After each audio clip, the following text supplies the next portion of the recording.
Practice Test D. Section 1. Listening Comprehension.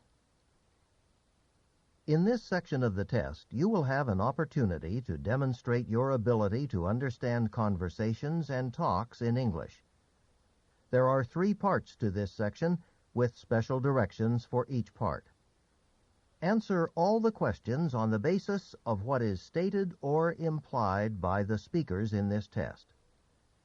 When you take the actual TOEFL test, you will not be allowed to take notes or write in your test book. Try to work on Practice Test D in the same way. Part A. Directions. In Part A, you will hear short conversations between 2 people. After each conversation, you will hear a question about the conversation.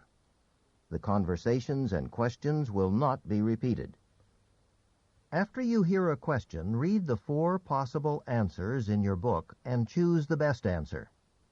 Then, on your answer sheet, find the number of the question and fill in the space that corresponds to the letter of the answer you have chosen. Here is an example. On the recording, you hear, "I don't like this painting very much." Neither do I. "What does the man mean?" In your book, you read, A. He doesn't like the painting either. B. He doesn't know how to paint. C. He doesn't have any paintings. D. He doesn't know what to do. You learn from the conversation that neither the man nor the woman likes the painting. The best answer to the question, "What does the man mean?" is A. He doesn't like the painting either. Therefore, the correct choice is A. Go on to the next page.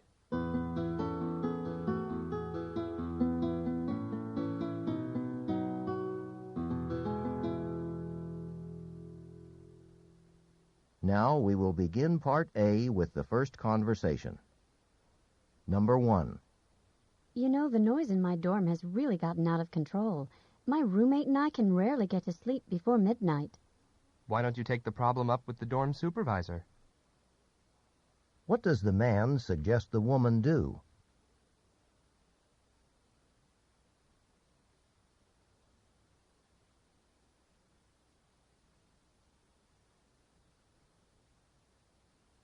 Number 2. That's a nice computer you have. Now all I have to do is figure out how to use it. What does the man imply?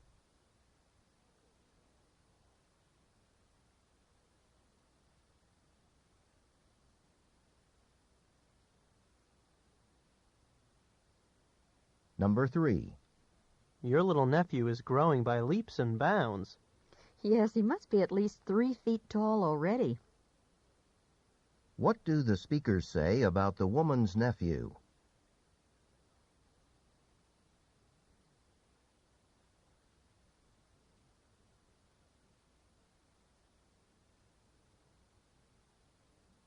Number 4.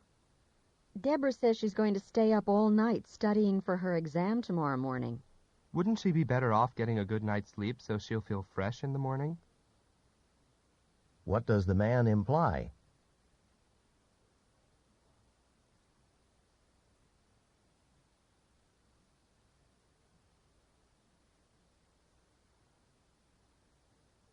Number 5.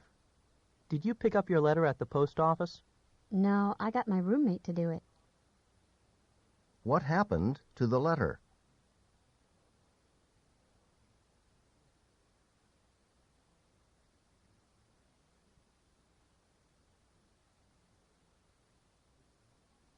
Number 6. Have you asked your brother to do the dishes? Thousands of times. What does the man mean?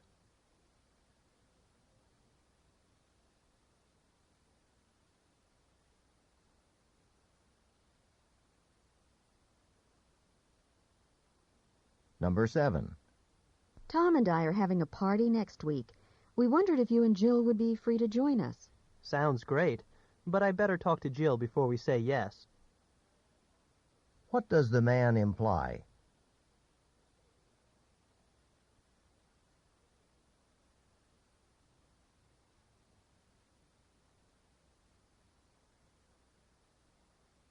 Number 8. Hi, I see you're walking. Where's your bicycle today? Oh, I bent the wheel yesterday, so I had to take it to the shop. What does the woman mean?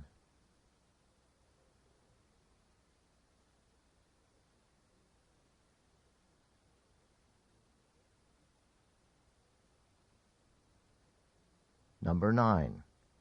Joe took a taxi home alone 10 minutes ago. I wonder why he didn't wait for me to go with him. What does the woman mean?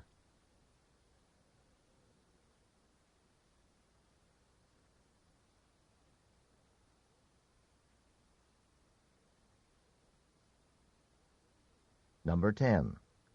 I hear your older sister is on the Olympic team and on the honors list. She must be quite a person. She sure is. I've always looked up to her. What does the man say about his sister?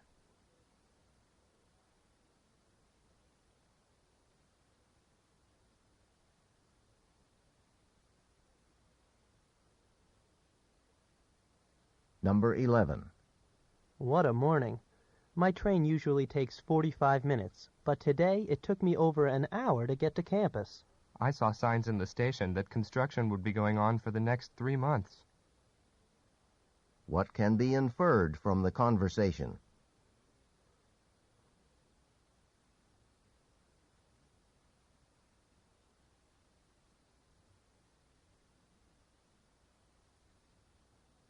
Number 12.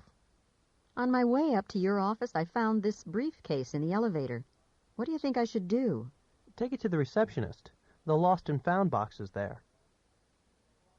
What does the man suggest the woman do?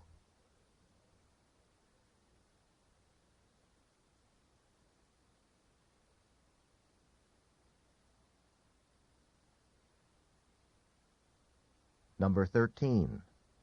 Could you please tell me where I can find a CD by the Beatles? Sure, it would be over there with all the CDs in pop rock. They're arranged alphabetically by group. In what kind of store does this conversation take place?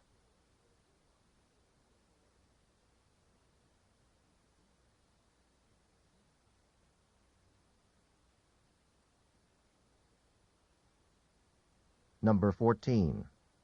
Have you heard that Professor Jones is retiring? Yes, the faculty won't find anyone to fill her shoes. What does the woman imply about Professor Jones?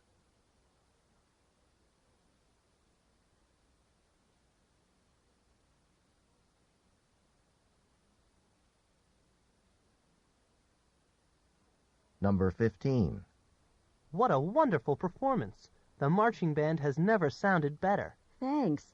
I guess all those hours of practice are finally paying off. What does the woman mean?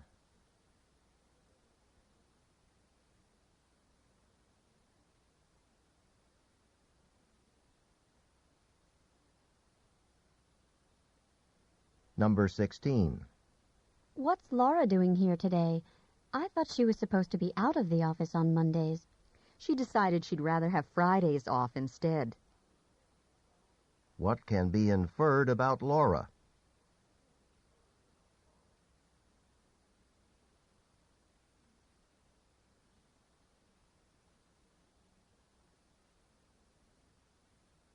Number 17. I've got a coupon for half-off dinner at that new restaurant down the street. I think I'll use it when my cousin comes for a visit this weekend. Where did you get it? I wouldn't mind trying that place out, too. What does the man want to know?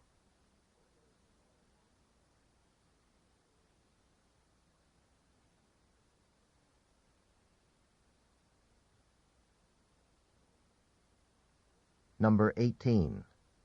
I'm thinking of getting a new printer. I'd invest in a laser printer. The print quality's much better. What does the woman mean?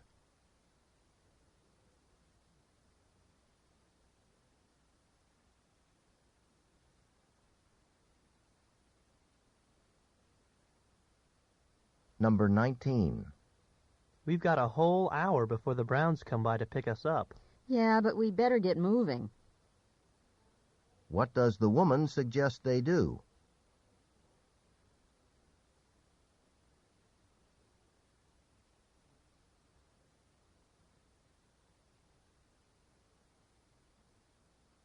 Number 20. Do you still want to go to graduate school after you get out of college? I've changed my mind about that. I want to start working before I go back to school. What does the woman mean?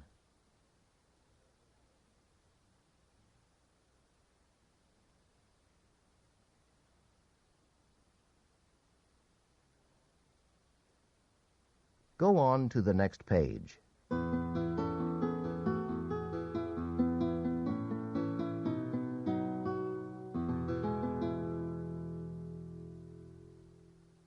Number 21. I just heard there are going to be showers on and off all weekend. There goes the picnic. What does the man mean?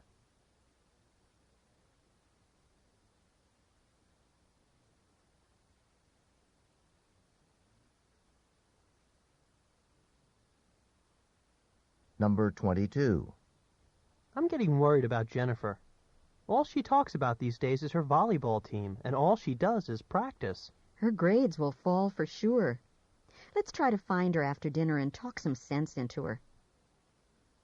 What are the speakers probably going to tell Jennifer?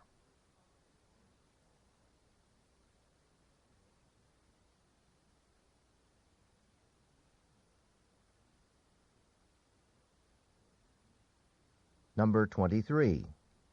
I'm not sure that Mike will be able to find an apartment before school starts, even though he's been looking for weeks. Frankly, I think the odds are against him at this point.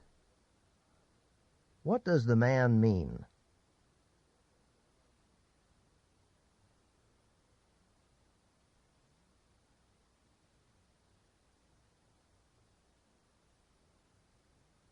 Number 24. I'm not accustomed to using a gas stove. It's simple. Just turn the knob until the burner lights, then adjust the flame. What is the man going to do?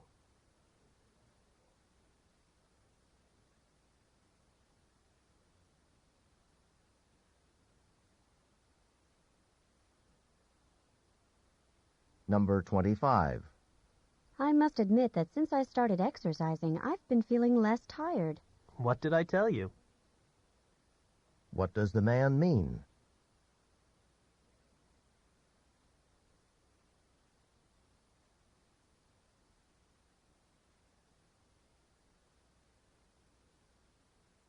Number 26. The subway sure is packed this morning. Yeah, it's a pain, but if we all drove every day, we wouldn't be able to breathe in this city. What does the woman imply?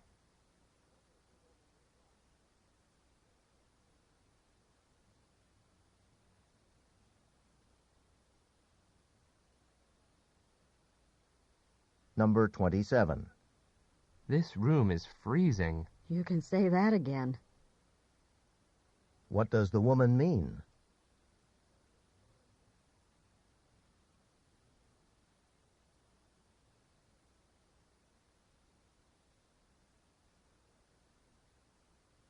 Number 28. I'm really sorry my article didn't make the deadline. I guess I held up everything, huh? Well, not exactly. But I wouldn't look for it in this month's newsletter. What does the woman imply?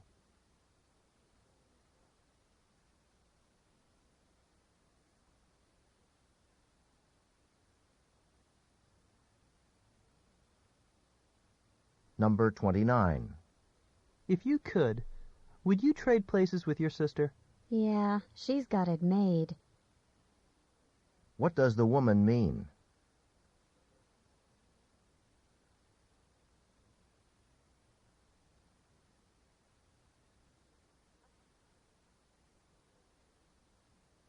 Number 30.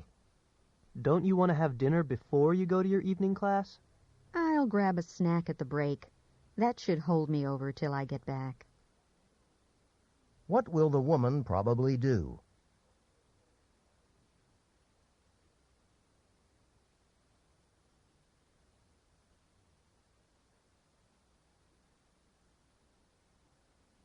This is the end of Part A. Go on to the next page.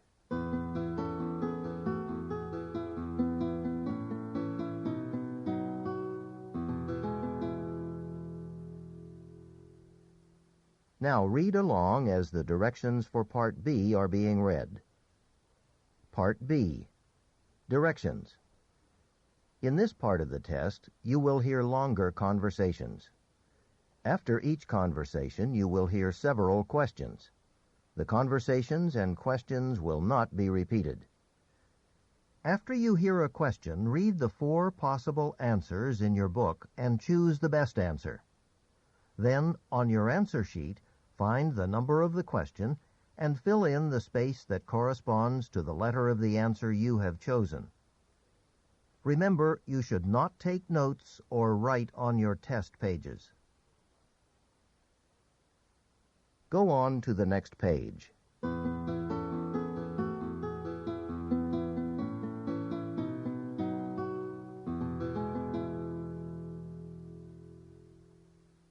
Now we will begin Part B with the first conversation. Questions 31 through 35. Listen to a telephone conversation about student housing.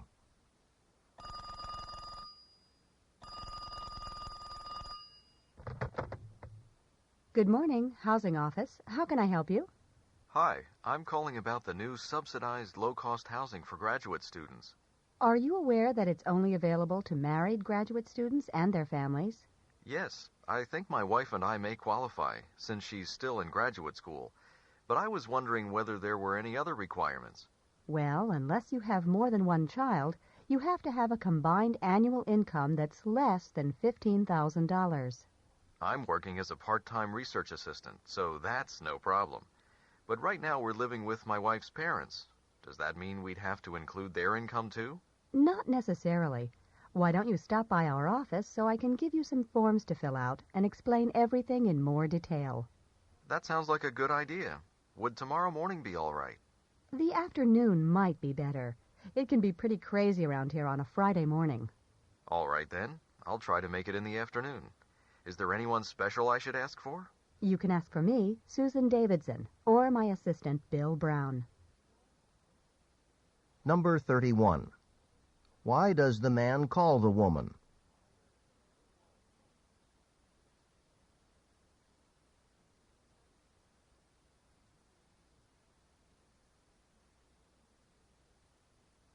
Number 32.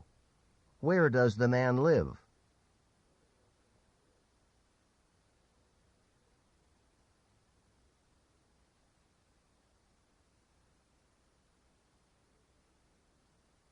Number 33.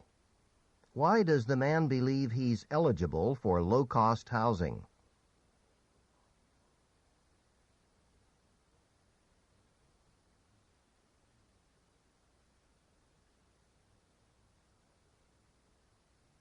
Number 34. What can be inferred about the man?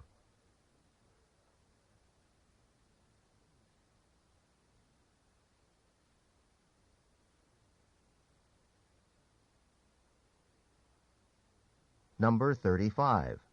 Why does the woman suggest that the man visit her office in the afternoon?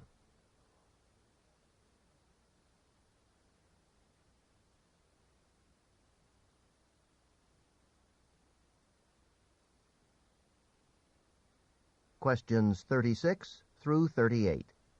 Listen to a discussion about the Ice Age. Hey, Jane. What's so interesting? What? Oh, hi, Tom.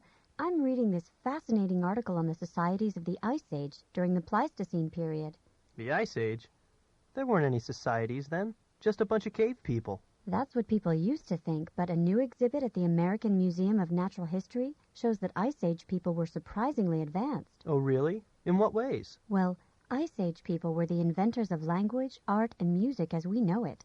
And they didn't live in caves. They built their own shelters. What did they use to build them? The cold weather would have killed off most of the trees, so they couldn't have used wood. In some of the warmer climates, they did build houses of wood. In other places, they used animal bones and skins or lived in natural stone shelters. How did they stay warm? Animal skin walls don't sound very sturdy. Well, it says here that in the early Ice Age, they often faced their homes toward the south to take advantage of the sun, a primitive sort of solar heating. Hey, that's pretty smart. Then people in the late Ice Age even insulated their homes by putting heated cobblestones on the floor. I guess I spoke too soon. Can I read that magazine article after you're done?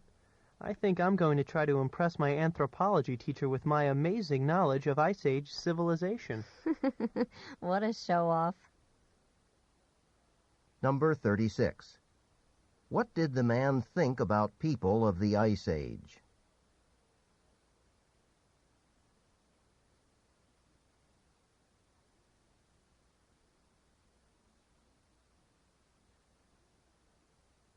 Number 37. How did people in the early Ice Age keep warm?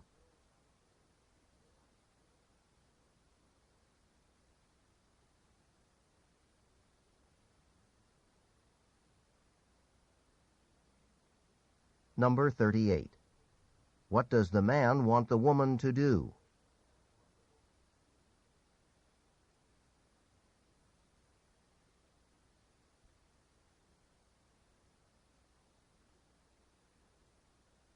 This is the end of Part B. Go on to the next page.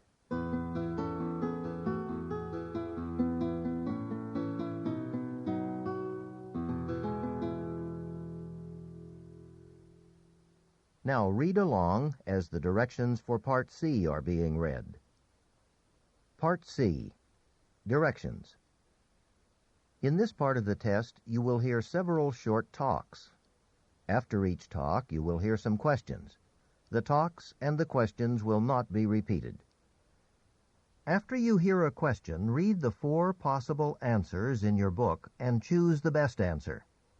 Then, on your answer sheet, find the number of the question and fill in the space that corresponds to the letter of the answer you have chosen. Here is an example. On the recording, you hear, "Listen to an instructor talk to his class about a television program." I'd like to tell you about an interesting TV program that'll be shown this coming Thursday. It'll be on from 9 to 10 p.m. on Channel 4. It's part of a series called Mysteries of Human Biology. The subject of the program is the human brain, how it functions and how it can malfunction. Topics that will be covered are dreams, memory, and depression. These topics are illustrated with outstanding computer animation that makes the explanations easy to follow.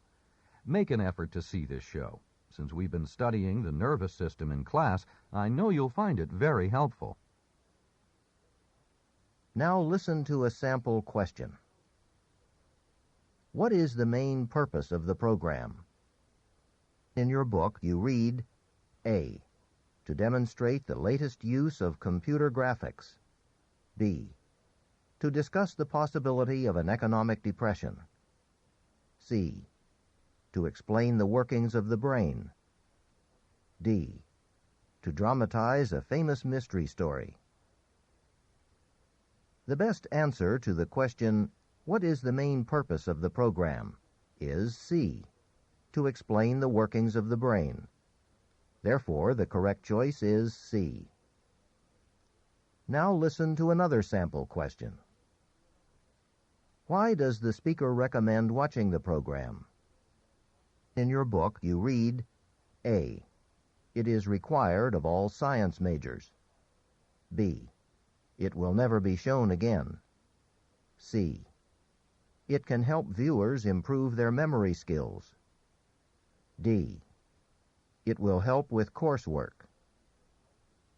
The best answer to the question, why does the speaker recommend watching the program, is D, it will help with coursework. Therefore, the correct choice is D. Remember, you should not take notes or write on your test pages. Go on to the next page.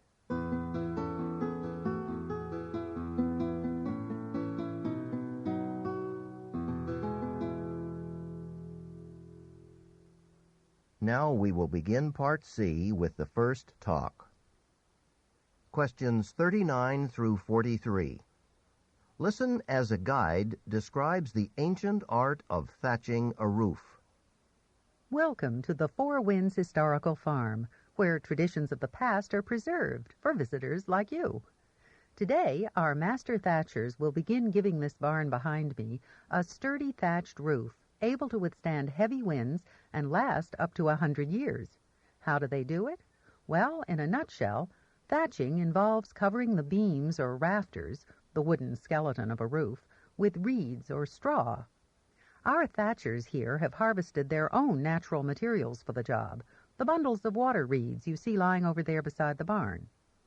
Thatching is certainly uncommon in the United States today. I guess that's why so many of you have come to see this demonstration. But it wasn't always that way. In the 17th century, the colonists here thatched their roofs with reeds and straw, just as they had done in England. After a while, though, they began to replace the thatch with wooden shingles because wood was so plentiful, and eventually other roofing materials like stone, slate, and clay tiles came into use. It's a real shame that most people today don't realize how strong and long-lasting a thatched roof is. In Ireland, where thatching is still practiced, the roofs can survive winds of up to 110 miles per hour. That's because straw and reeds are so flexible. They bend but don't break in the wind like other materials can. Another advantage is that the roofs keep the house cool in the summer and warm in the winter. And then, of course, there's the roof's longevity. The average is 60 years, but they can last up to 100. With all these reasons to start thatching roofs again, wouldn't it be wonderful to see this disappearing craft return to popularity? Number 39. What is about to be demonstrated?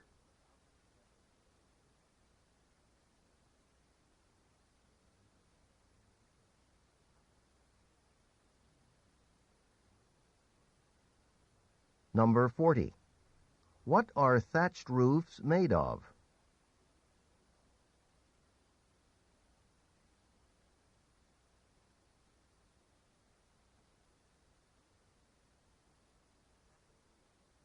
Number 41.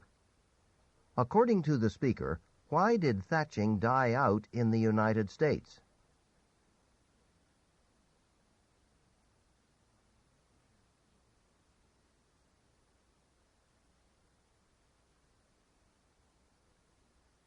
Number 42.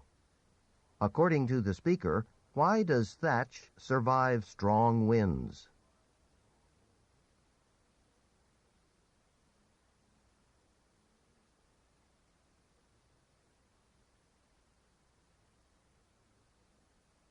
Number 43.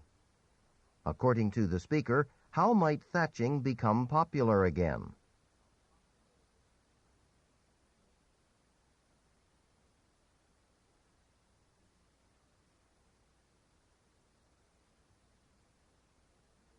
Questions 44 through 46. Listen to a radio news story. A lot of people in the United States are coffee drinkers.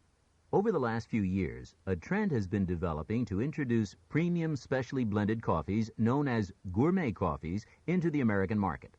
Boston seems to have been the birthplace of this trend. In fact, major gourmet coffee merchants from other cities like Seattle and San Francisco came to Boston, where today they're engaged in a kind of coffee war with Boston's merchants. They are all competing for a significant share of the gourmet coffee market. Surprisingly, the competition among these leading gourmet coffee businesses will not hurt any of them. Experts predict that the gourmet coffee market in the United States is growing and will continue to grow to the point that gourmet coffee will soon capture half of what is now a $1.5 million market and will be an $8 million market by 1999. Studies have shown that coffee drinkers who convert to gourmet coffee seldom go back to the regular brands found in supermarkets. As a result, these brands will be the real losers in the gourmet coffee competition. Number 44. What is the main topic of the news story?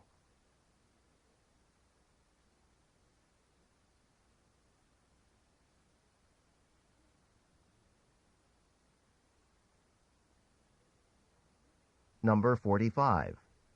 What probably leads people to choose gourmet coffees over regular brands?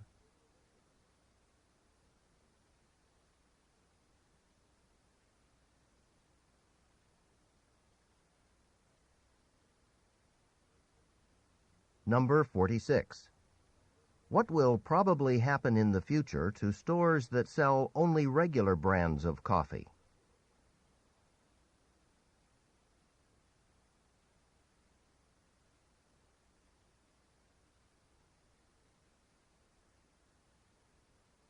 Questions 47 through 50. Listen to part of a talk in an art history class. You may remember that a few weeks ago we discussed the question of what photography is. Is it art, or is it a method of reproducing images? Do photographs belong in museums, or just in our homes? Today I want to talk about a person who tried to make his professional life an answer to such questions. Alfred Stieglitz went from the United States to Germany to study engineering. While he was there, he became interested in photography and began to experiment with his camera. He took pictures under conditions that most photographers considered too difficult. He took them at night, in the rain, and of people and objects reflected in windows. When he returned to the United States, he continued these revolutionary efforts. Stieglitz was the first person to photograph skyscrapers, clouds, and views from an airplane. What Stieglitz was trying to do in these photographs was what he tried to do throughout his life: make photography an art. He felt that photography could be just as good a form of self-expression as painting or drawing. For Stieglitz, his camera was his brush. While many photographers of the late 1800s and early 1900s thought of their work as a reproduction of identical images, Stieglitz saw his as a creative art form. He understood the power of the camera to capture the moment. In fact, he never retouched his prints or made copies of them. If he were in this classroom today, I'm sure he'd say, "Well, painters don't normally make extra copies of their paintings, do they?" Number 47. What is the professor mainly discussing?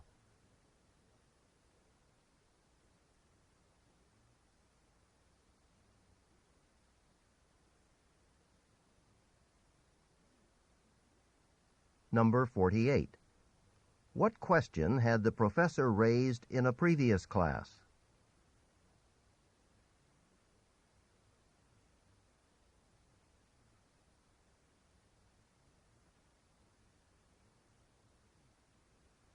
Number 49.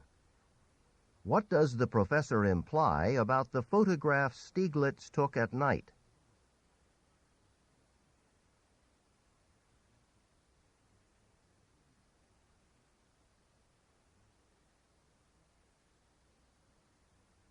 Number 50. Why did Stieglitz choose not to make copies of his photographs?